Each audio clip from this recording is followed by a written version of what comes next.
Speedoc. Here we are. We're live in the Age of Tech podcast studio. Graham Brown with Shravan Verma. Shravan, welcome to the show. Thanks a lot for having me here, Graham. It's not often that we have a doctor in the house. So here we are. We don't usually see many doctors who become entrepreneurs. It's a rare breed. So we're going to talk about your journey. We're going to talk about Speedoc and the problem that you're solving. So can you explain a little bit about the difference between the world of a doctor and the world of a startup entrepreneur? We can maybe talk about the differences and then the similarities later on. But is it a world apart? I would say it's a completely different world apart. When you're in the hospital setting or when you're treating patients, it's a lot about following what you're taught. It's about following the guidelines. You don't try and deviate that much from what you're supposed to be doing for a patient. If it's a certain symptoms that you see, certain diagnosis that you make, you have to follow the guidelines and treatment, which is based on studies and evidence-based. In a startup world, you'll be at on a negative standpoint if you do that, honestly, if you're just following guidelines and following what has been done. Startup world, you have to always be on the front, be on looking out for new ways of doing things, looking at improving things, looking can things be better, how can it be more cost efficient. So I think that in itself is a completely different mindset that's required for succeeding in the startup world as compared to being like a clinician. Yeah, but it's not a transition that you've failed at. You've done it very well, and we're going to talk about Speedoc in a minute. But just curious, going back to the world of the physician and the training that you had, the idea of making mistakes or failing, in the startup world, it's almost necessary. You have to fail to learn, to make mistakes, to get better. But as a doctor, making mistakes can be very costly, right? How was it as a doctor in training when you were back at college? Well, how did they treat mistakes? How did they treat or mentally prepare you not to make mistakes? So one of the ways they make sure is you have proper checklists and proper guidelines to make sure you're doing everything that's required. In addition, like when you're a junior doctor, you're part of a big team. You always have a senior physician overlooking at everything you do. So that, in a way, helps to mitigate any risks, since most of the major decisions and treatments that have to be done in a hospital do have to be made by that senior physician. You have an editor always there looking out for you. Correct. But in a startup world, when I had to go there, it's in the end what we do is all we can count on. Right. There's nobody to oversee, nobody to say what's wrong, what's right. Because the truth is, in startups, there often is no right answer. You have to just see the least resistant and the most effective way that you can think of and go with that. Right. So how was that for you mentally? You're talking about mindset shifts. Were you already thinking like that when you transitioned from the medical community as a physician to becoming an entrepreneur in the medical community? Were you then sort of, thinking like an entrepreneur? Did you have to kind of retrain yourself? At what point did you start thinking like an entrepreneur? So fortunate for me, prior to doing medicine, I did get a chance to do engineering. So I did biomedical engineering and electrical engineering for 4 years before medical school. And I think when you train as an engineer, I think whichever field you go to, you're always questioning, okay, how can I apply this better? How can I improve this? Right. So I was lucky enough to have that kind of thinking when I was going into medicine. It was like, oh, why are we still doing things this way? This is so. Did it get you into trouble thinking like that? In some instances, definitely. Right. In a good way. But yeah, that's how I realized, if it's so hard to make these kind of changes that I'm thinking of from the system, then it may be best to try and do it on my own on the outside and then try and work with the system to try and supplement that. Yeah. And that was kind of what allowed me to be able to start Speedoc, that kind of thinking and that kind of path that I ended up taking. Yeah, because the path that you did take, Shravan, wasn't one where you changed direction. I think it was all kind of leading that way, wasn't it? Because you were trained as an MD, you were trained as a medical doctor. You had the biomedical engineering beforehand. And then, when you did become an entrepreneur, you knew what wasn't working in the market. It's not like you were an entrepreneur looking at medicine and saying, how can I make this better? You were a trained MD who knew what the challenges and the pain points were in the community, right? So it all kind of made sense if you sort of join the dots looking back in a very sort of Steve Jobs type way. Yeah, I often think of that quote, the connecting the dots, and you're absolutely right. So now when I'm working on this, it feels like every department, every training that I've had is all fitting together. Right. Every day we're solving problems. And at the same time, I feel like there's no way this is possible to do if you don't have the medical background, the way we operate, the way we prescribe, the knowing what medicines we should carry or the equipment we should carry, what's feasible to be done in such mobile care, medical care. All this, I feel like it's imperative to have that kind of medical background. So you're absolutely right. It all fit together with such a project. All right. Well, let's talk about Speedoc. I also want to ask you, and maybe we'll talk about it afterwards, there are interesting conversations you must have had about moving from being an MD to an entrepreneur, friends and family. But let's hold that. We'll come to that because that must be an interesting side point. Let's have a look at your pitch deck because you've shared your pitch deck kindly with us. I just want to flick through and maybe we can grab some of the talking points. Very top. Bringing hospital to home. What is the pain point first that you're solving? What is the problem that is out there that's inherent in the medical community that you're trying to solve with Speedoc? Sure. So just briefly, I'll tell you how even the idea or the concept came. It was while I was working in the public hospitals, you see a big number of these elderly patients who would come to the hospital, end up waiting 3 to 4 hours for non-critical conditions. Sometimes it's because families just don't know what else to do at that time of the day. If it's, say, 8 p.m. and their elderly parent is having fever, their first thought is, okay, let's bring him to the emergency. Even for minor things like constipation, they don't know what else to do at that time. So they'd end up bringing them to A&E. And if we look at the statistics, MOH says it's somewhere around 40% of these cases that end up going to A&E, which is the P3 level of triage. Right. So I was thinking to myself, like, what if there's a way that we can treat these patients not in a hospital setting, but more in a community setting, even so if it could be done right at home? Because a lot of these conditions, there's not that much requirement from a doctor's standpoint. It's just a quick maybe like 10-15 minute intervention and the patient feels a lot better. So I kind of went with this idea. I discussed it with a few of my colleagues. I even discussed it with my employer at the time, MOHH. And luckily I was supported in this idea in a way that they allowed me to pursue this project with a no pay leave. So after working on this, and then, our team grew, things started picking up, and that's eventually how I went into it full time. Right. So recap, the problem is that most, you're talking about elderly patients, right, mostly get brought to A&E for for conditions that don't require non-critical, as we would say. Right, non-critical. That puts a lot of pressure on A&E as well. Correct. You end up waiting 3-4 hours. And it's a bad experience, isn't it, for the elderly patients? They probably haven't got a place to sit down. Correct. A&E is not a great place to be if you can't sit down and you've just got constipation, right? So, right. Or even if you're vomiting in the middle of the night and you don't know what else to do, you end up going to A&E just for simple IV drips or something like that. And imagine a lot of these elderly patients already have existing conditions probably as well. And that's probably why they've been taken to A&E, because the children or the family have panicked. Exactly. And they're wondering, is it getting worse and so on, right? Yeah.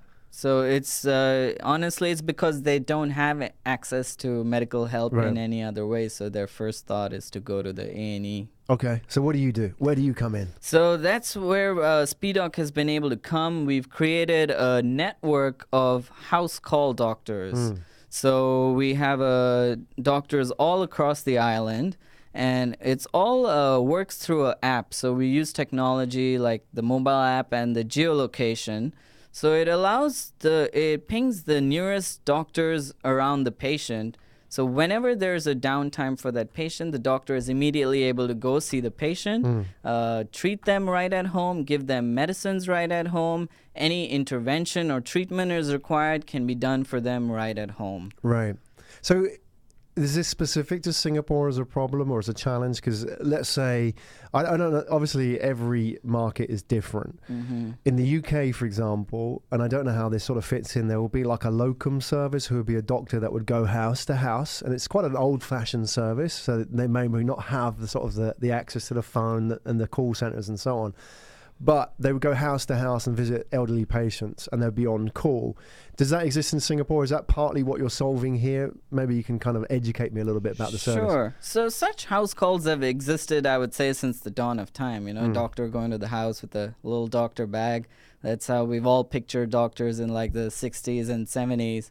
What we're doing with that is we are adding or using technology to bring that back in a much more enhanced and effective way. So, meaning we make it very geolocation based. So, you know, in Singapore, for example, a Jurong doctor only sees patients in Jurong. A Changi doctor sees patients in Changi, Woodlands, and so forth. And at the same time, while there have been maybe like 5 to 10 such house call services in Singapore, they predominantly operate as a one doctor show. So it'll be one doctor running around all of Singapore. They have to do all the marketing themselves. They have to get all their equipment, their medicines, and the lab themselves. So it takes them a lot of time to set up, a lot of work to market themselves and to let patients know that, hey, you can call me. So we are trying to put all of that, like remove all the headaches from the doctor to the point that all the doctor needs to do is just show up. Right. Because I imagine there's a lot of redundancy in their sort of time, isn't there? That if you're a doctor and you're on call in the traditional sense, you're probably not doing the most optimal route of your calls as well. And you say, you know, there's probably people that you don't know and don't know where they live. There's all that kind of issue there as well. So, you know, especially with a doctor, if there's only one in an area on call, they can, I don't know how many they could get through in a day, but probably they can get through a lot more if the system was organized better. And, you know, for the patient as well, on their side, like when are they coming? They're phoning up the call center. Absolutely. It's hard work, isn't it? Yeah. So we automate that entire process to the point from the patient requesting a doctor, the doctor getting notified, the payments, medicines, labs, radiology, everything is taken care of by us. So anything that's required, we do it on a network basis. So if there's labs needed, they can go to the closest lab near them. We work with Parkway Laboratories, so it can go to any of the Parkway labs. If there's radiology, it can go to any of the nearest radiology. So we work as forming a decentralized home mobile medical care. Got it. So why wasn't this built already? Why did it take Speedoc to come along and build it? What was missing? Or was it the market just wasn't ready yet or something else? I would say most likely it's because of the technology that is being used in our daily lives at this current moment. Nowadays, if you want food delivered, you go through an app and have it delivered. You want a taxi booking, you have it delivered through an app. So technology is being used in our daily lives in a much more meaningful and mainstream way. And this, I think, makes it the right time to even bring in medical services. Like, why not medical services are that easily accessible? Because that's something all of us require at some point or the other. And so why not? What is the big? I mean, why can't you take the sort of the Uber technology and apply that to medical services? Absolutely. What is the problem? Why isn't that a natural thing? Yeah, and I think the biggest hurdle for such a service is because medicine or practicing medicine is a bit of a more regulated and a controlled industry in itself. There are certain compliances you have to do. There are certain regulations you have to follow. And it's that's where I think, like, if you're a non-medical professional, it's very hard to be able to set up and organize all of this and to work through all the requirements. Yeah. So it even took us a while to get all our ops ready, to make sure we're compliant with everything. All our patient documentation is up to speed and up to par.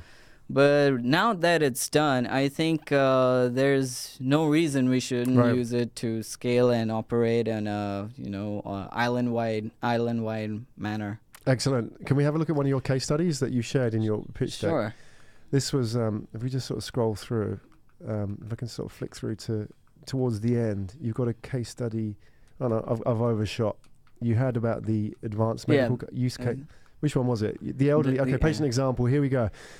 Can you talk us a little bit about what this situation is and also what it would have been like before you came along? So what was the issue before here? So this is a very elderly lady who lives with her elderly husband. She has 2 tubes coming out of her kidneys for drainage.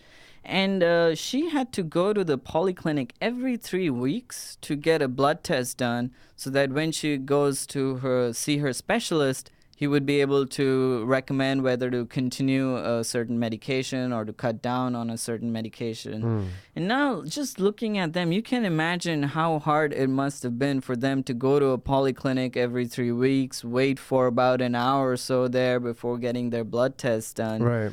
So that is where we saw her case. We read up. We were working with Lion Befrienders at that time, which is a social service group. And what we were able to do for her is we could do blood tests for her right at home.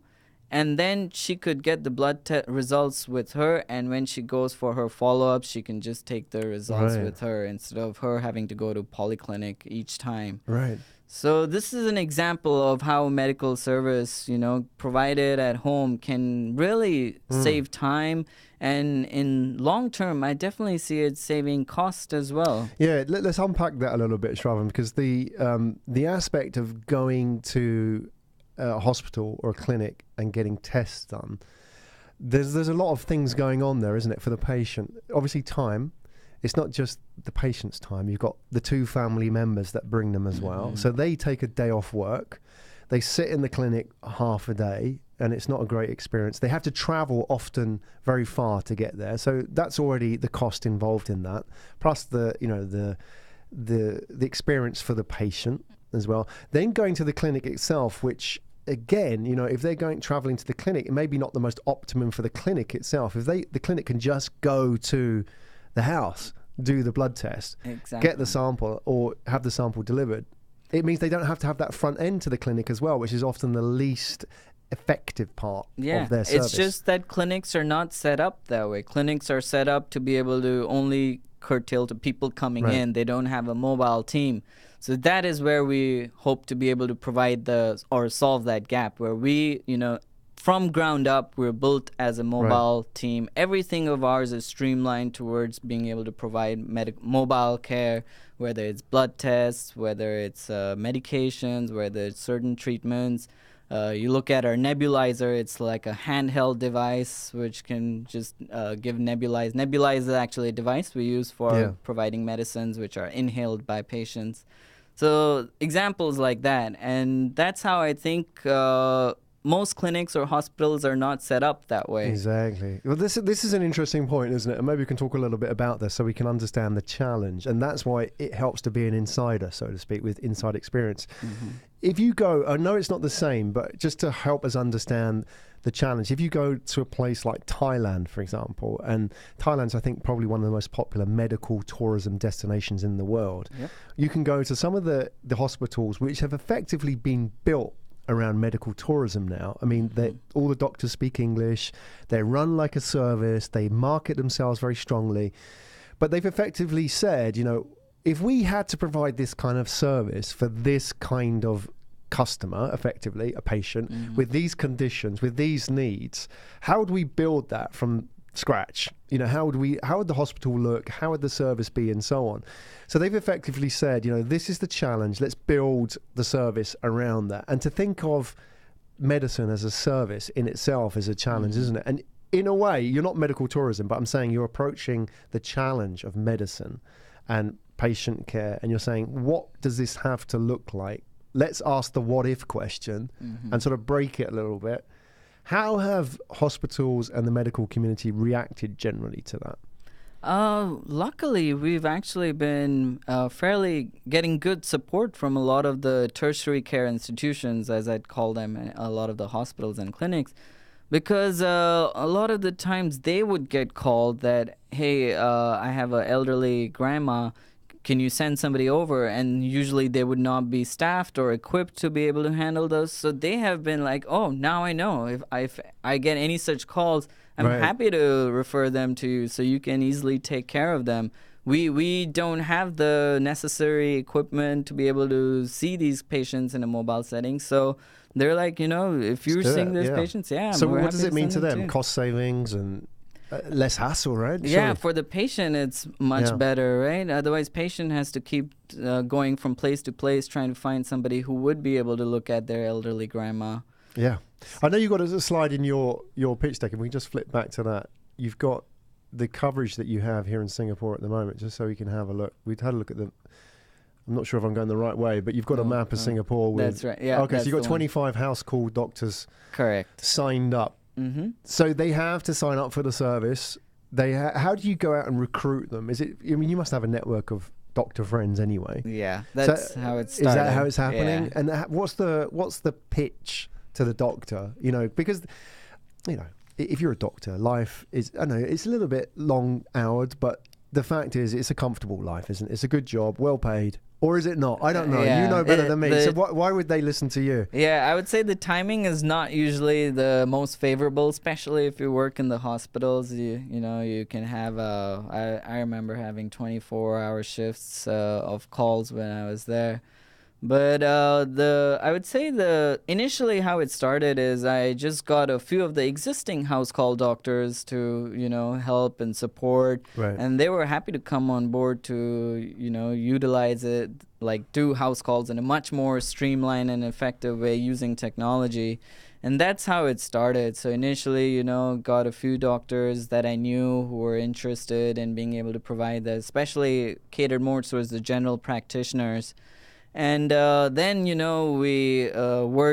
was word of mouth, honestly. And then we have an interest sign-up page on our website. So a lot of the doctors just signed up there. Right. We do have a slightly selective onboarding process. And this is one of the things we have to go through for our compliance and regulations as well. So we have to ensure that they have a valid license, they have valid malpractice insurance, no prior negligent claims, what they are comfortable doing, is there any procedure they're not comfortable doing, are they comfortable seeing children?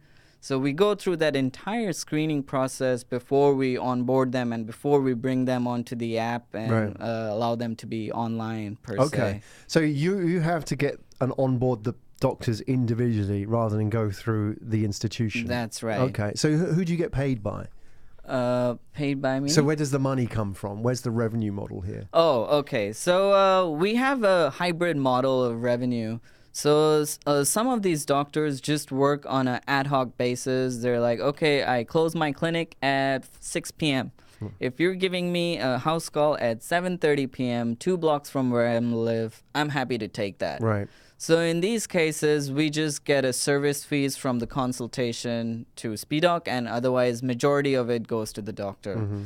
In addition, Speedoc also gets revenue from medications, from labs, from radiology, all the adjunct medical services. Got it. Okay, that makes sense.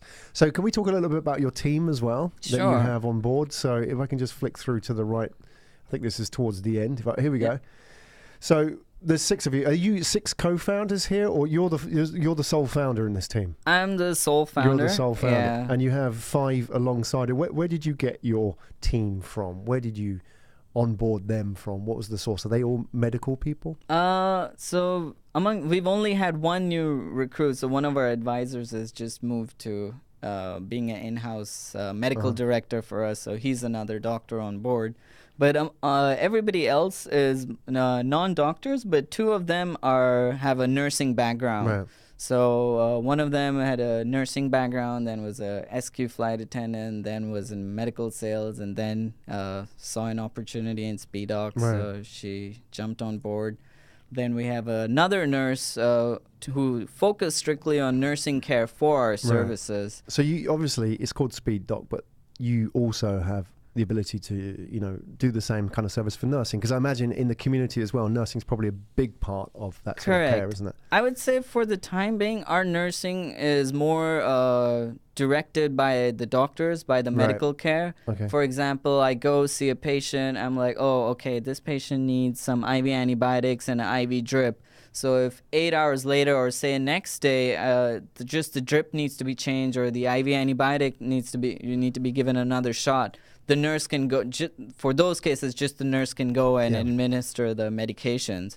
So we don't really say, oh, if you want a nurse, you can It has to be initiated by the doctor, but the doctor will do the sort of the strategic setting of the 10% at the beginning, and then the nurses follow through on the plan, right? So even if it's something like constipation and they may need some medicines to just help, evacuate, the doctor does need to go make sure it's not something sinister, not something critical, examine the patient, and then says, okay, it's good, so you can have a nurse come in later who'll administer the medicine to be able to help you. Okay.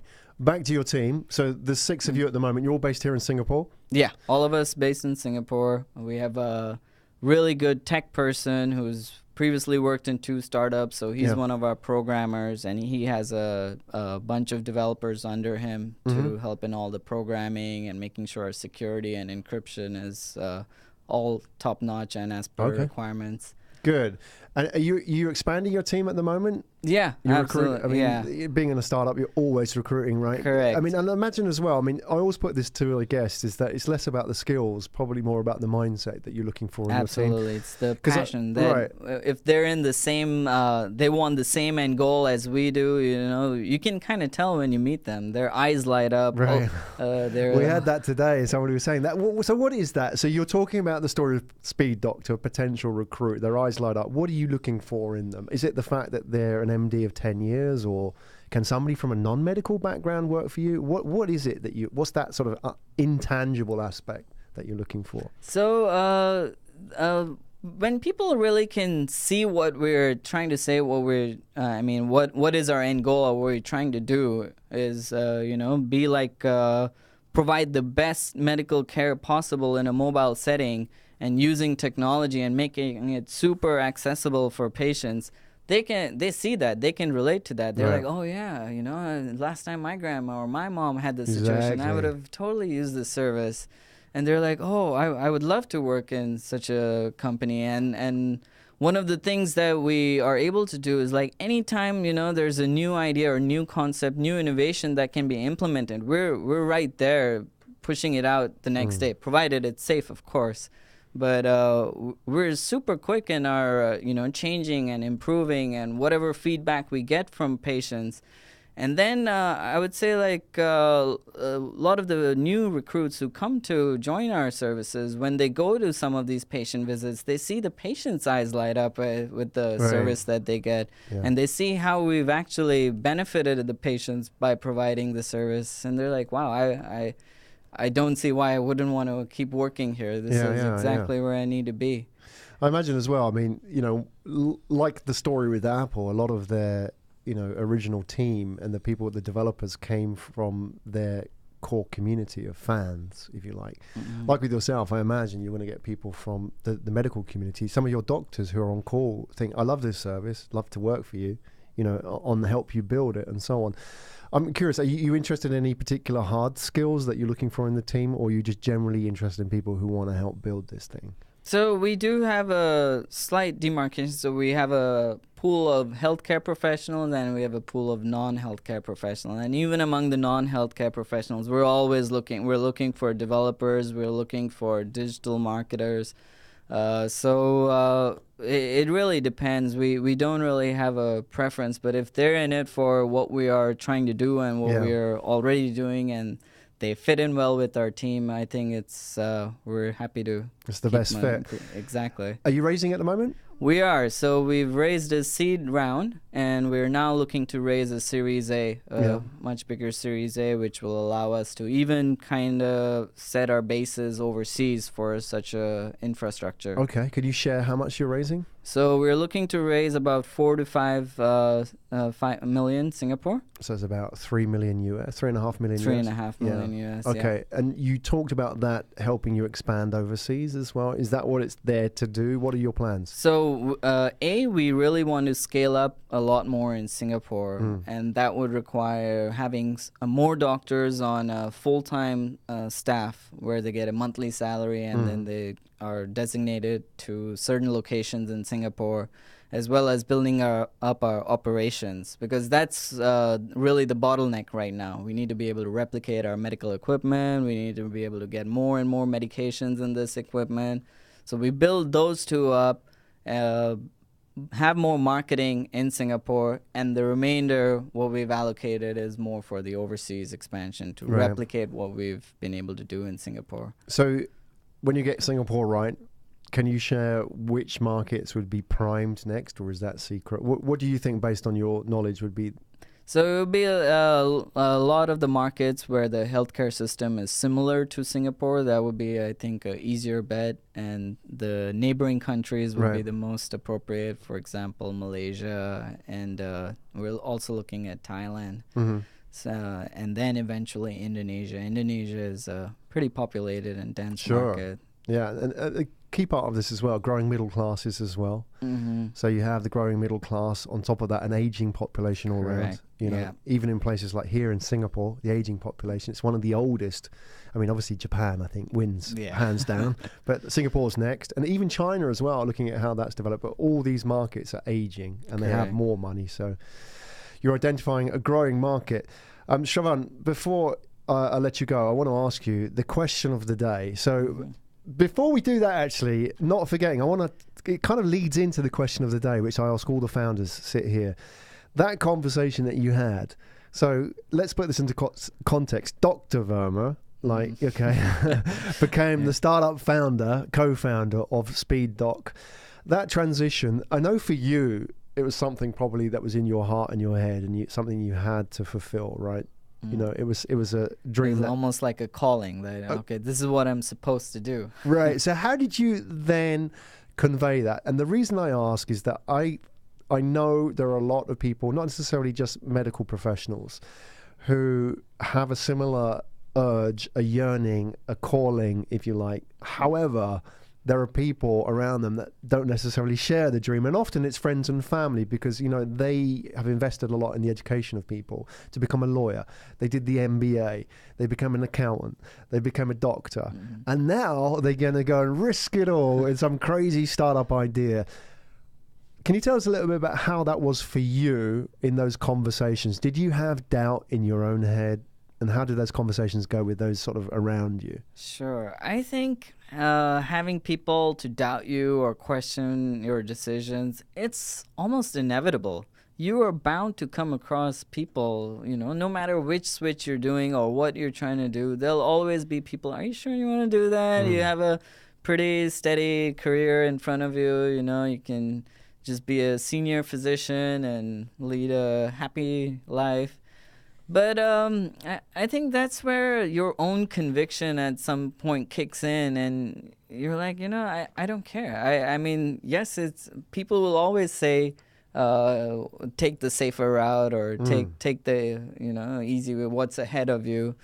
But I think looking at the past, a lot of the people who have been able to achieve big changes or drastic changes, you mentioned Steve Jobs, for example. Nowadays, you look at Elon Musk, a lot of the changes that he's doing, it has to come from, you wanting to change the status quo to your interest in a way. So it's almost like a feeling that you get that you are on the right path.